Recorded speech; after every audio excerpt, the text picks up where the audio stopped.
Bienvenue frères et sœurs à la prédication du jour. Et la prédication du jour aujourd'hui se trouve dans une histoire de Genèse chapitre 21 et 22. Et cette histoire nous parle les épreuves de la foi. Alléluia, les épreuves de la foi.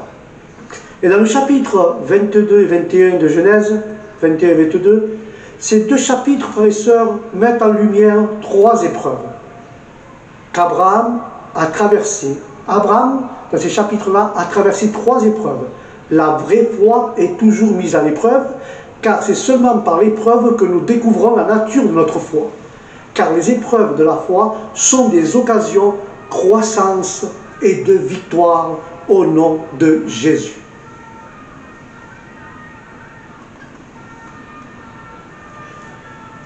Il y a aussi des épreuves familiales. Abraham, il a eu une épreuve familiale.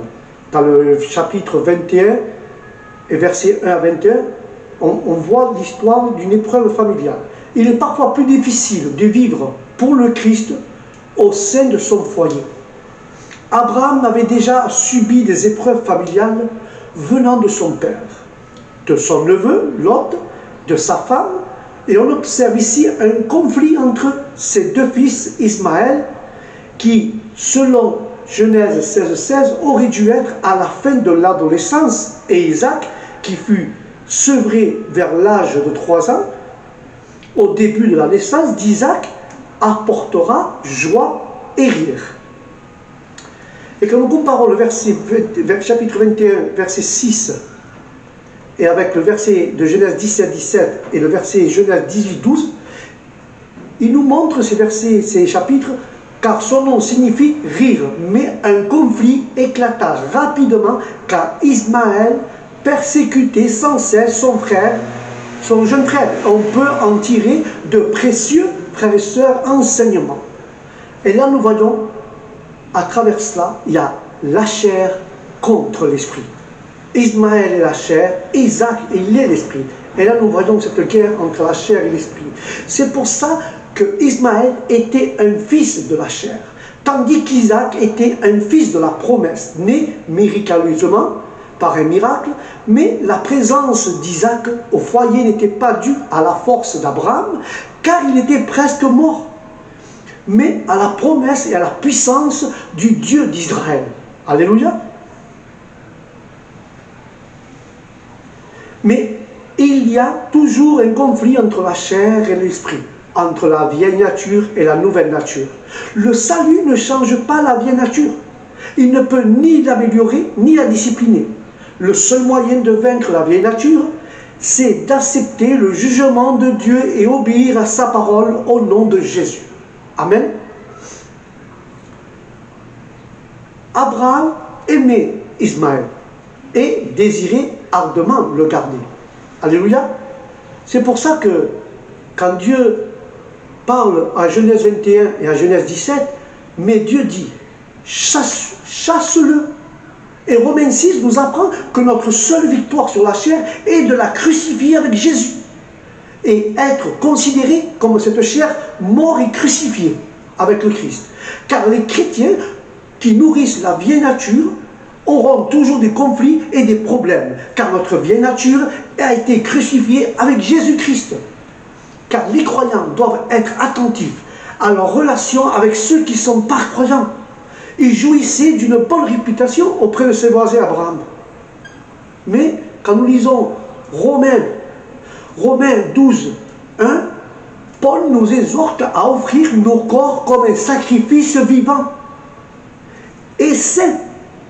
C'est pour ça, notre sacrifice, notre vivant est saint envers Dieu. Cela implique de nourrir notre nature pécheresse et de vivre une vie de justice, de sainteté en Jésus-Christ. De même, frères et sœurs, de même, Romains 6, il nous rappelle que notre vieil homme, notre vieille nature a été crucifié avec Jésus, afin que le corps du péché soit détruit et que nous soyons plus esclaves du péché au nom de Jésus. Alléluia. Il est également expliqué que le baptême symbolise notre mort au monde et au péché, et notre résurrection à une vie nouvelle dans la sainteté. Alléluia. Quand nous baptisons, nous sommes morts dans le monde, et pour le péché, nous sommes morts dans le monde et au péché, et nous ressuscitons avec la vie nouvelle et dans la sainteté avec Jésus. Car la vie chrétienne, frères et sœurs, implique une mort progressive au mal qui est en nous. Et c'est seulement ainsi que nous pouvons vivre selon le plan et le dessein de Dieu pour nos vies. Mais si nous méditons et nous nous basons sur le livre de Romains 12, dans cette série, nous pouvons voir et approfondir l'exhortation de Paul dans Romains 12, 1 et 2, quand il parle de renouveler notre intelligence et ne pas nous conformer au monde présent. Pourquoi Paul parle de cela? Quel plan de salut magnifique et complet! Car le danger, il ne faut pas prendre les choses à la légère, car l'appel à la sainteté. Dieu nous demande, il nous appelle à la sainteté. Comment échapperons-nous au péché si nous négligeons un si grand salut? Alors nous devons nous présenter devant le Seigneur chaque jour de nos vies, car le péché n'aura plus d'emprise sur nous. Et nous devons nous identifier les aspects de notre vie que Dieu n'a pas encore traités. Alléluia. Car Dieu aujourd'hui, il veut nous libérer du péché. Dieu veut nous libérer du péché pour pouvoir servir la justice de Dieu. Mais notre vieille nature doit être crucifiée avec Jésus. Notre véritable vie d'adoration au Seigneur se manifeste dans notre conduite. Ne pas se conformer aux choses du monde présent. N'aimons pas le monde, ni ce qu'il contient, frères et sœurs. Car ça nous amènera à la destruction, le monde va t'amener à la destruction, tu vas te perdre dans le chemin, tu vas finir perdu, sans Dieu. Mais nous devons aspirer à une vie de transformation, car Dieu nous a transformés à travers sa parole. Et c'est là que le processus graduel de notre transformation dans la recherche perpétuelle d'une sainteté plus grande, et cela va changer, ça va avoir à nous un changement radical, car Dieu nous a libérés de l'esclavage du corps et de la loi par l'œuvre de notre Seigneur Jésus-Christ à la croix du Calvaire au nom de l'Éternel.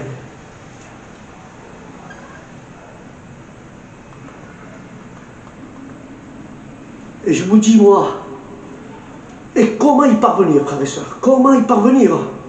Simplement en offrant nos vies, nos cœurs au Seigneur. Et nous pouvons remarquer que Paul dit ici quelque chose de très intéressant. Il parle d'un sacrifice vivant, un sacrifice saint et un sacrifice agréable à Dieu.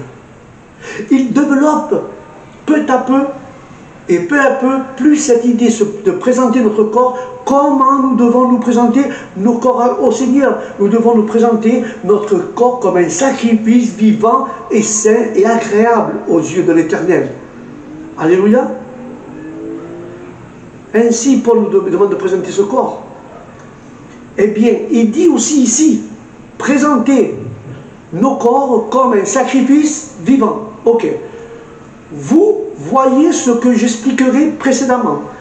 Il dit présentez-vous, signifie d'offrir un sacrifice. On se présente devant Dieu pour s'offrir un sacrifice. Comme les prêtres qui apportaient le sacrifice, le présentaient devant le Seigneur, puis le brûlaient afin qu'il soit consumé en présence de Dieu.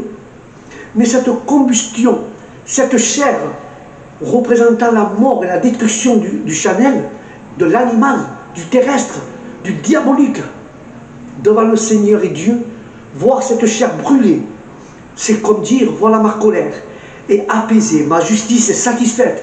J'ai dit que le salaire du péché, c'est la mort. Et celui qui pêche mourra, comme je l'ai dit à Adam et Ève. Alléluia.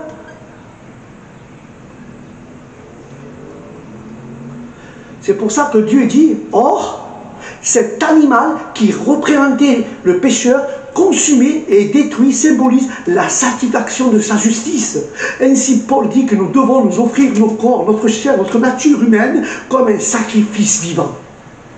Et cette idée est intéressante, frères et sœurs, car la Bible la développe à maintes reprises en associant la mort d'une partie de notre être. Et la partie terrestre est charnelle. La satisfaction et la résurrection d'une vie nouvelle est différente. C'est pour ça que l'apôtre Paul dit par exemple dans Romains 6,6, sachant cela que votre vieil homme, voyez-vous. L'expression vieil homme est essentielle pour l'apôtre Paul, désignant notre vieille nature. Car le péché, le corps, la chair, la part terrestre, animale, charnelle et de l'être humain, alors nous avons que notre vieille nature, notre vieil homme a été crucifié avec lui, afin que le corps du péché soit réduit à l'impuissance, que nous soyons plus esclaves du péché. Alléluia.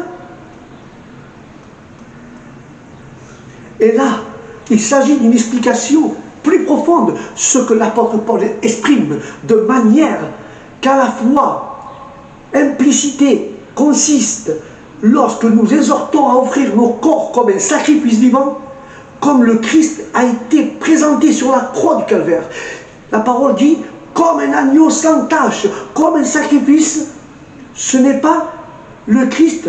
Le Christ fut le sacrifice ultime. Ce n'est pas comme un cet agneau. Le Christ fut le sacrifice ultime, le sacrifice le plus élevé que Dieu puisse recevoir. L'être parfait qui a été fut crucifié, immolé comme un agneau, sans tache, devant le Seigneur et offert devant Dieu. Alléluia.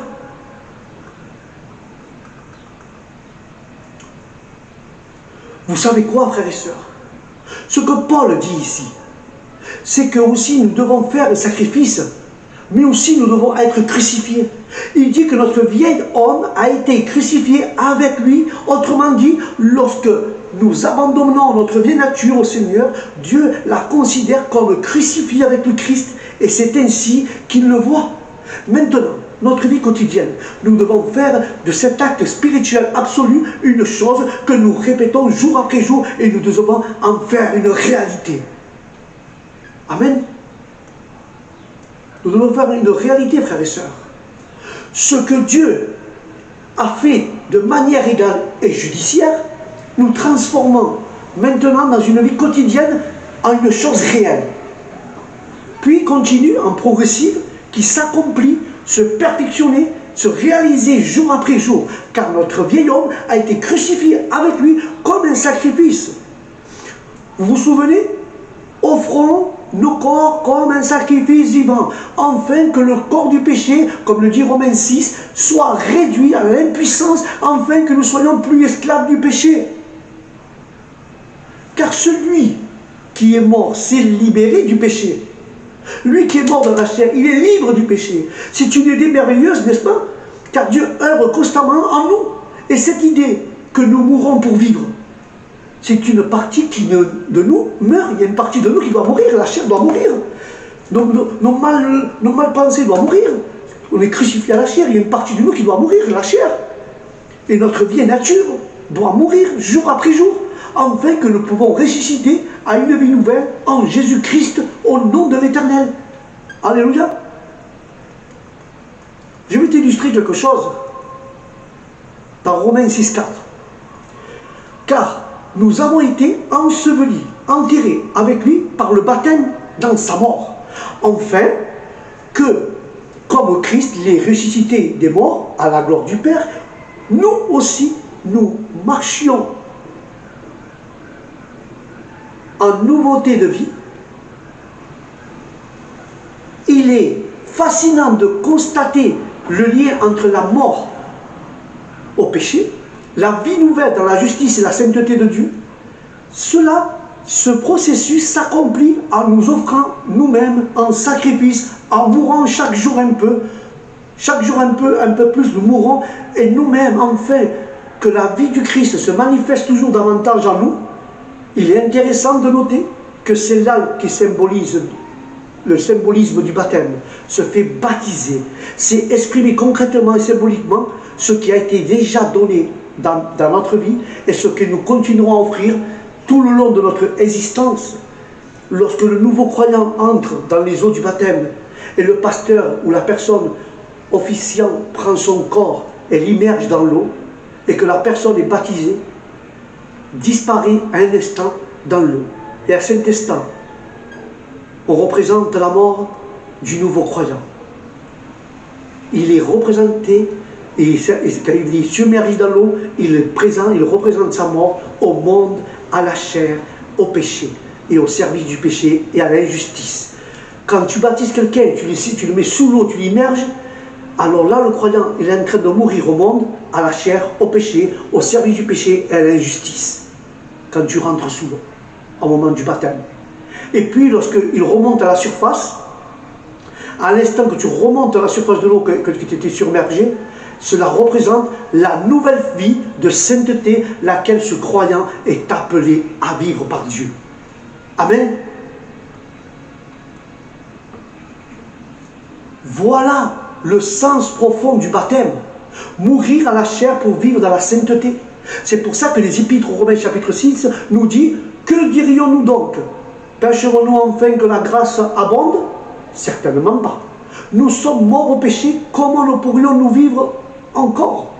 Paul précise, ignorez-vous que tous ceux qui ont été baptisés en Jésus-Christ ont été baptisés par sa mort? Et nous avons été ensevelis avec lui par le baptême dans sa mort, afin que comme Christ est ressuscité des morts pour la gloire du Père, nous aussi nous marchions en nouvelle vie, dans la nouvelle vie. Alléluia.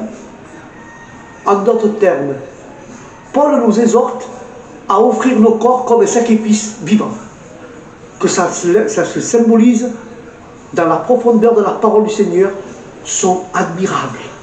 Chaque jour, dans notre quête de sainteté, nous devrions offrir au Seigneur tout notre être comme un sacrifice vivant. Ça, c'est l'essentiel. Voilà l'essentiel. Vous ne vous coupons pas les veines avec un couteau. Vous n'allez pas vous suicider non plus, littéralement. Mais dans un sens, chaque jour, le croyant doit mourir un peu plus chaque jour pour s'offrir devant le Seigneur comme un sacrifice vivant. Certes, nous sommes vivants chaque jour, mais chaque jour, nous mourrons un peu. Et chaque jour, nous mourrons un peu plus dans la chair, car la vie chrétienne est une mort progressive. La mort progressive de tout ce qui est mauvais, tout ce qui est nuisible, tout ce qui est destructeur dans nous.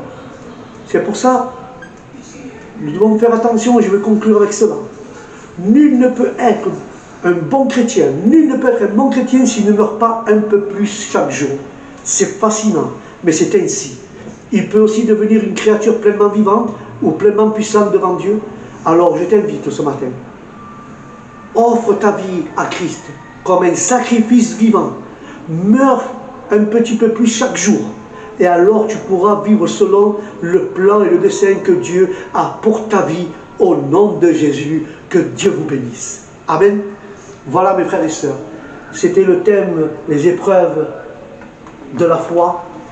C'était la prédication d'aujourd'hui. Sur ce, je dis que Dieu vous bénisse, que la paix de Dieu soit avec vous et vos familles, et que le Saint-Esprit vous accompagne dans toute la vérité. Au nom de Jésus. Amen. Amen. Je vous dis au prochain programme. Shalom.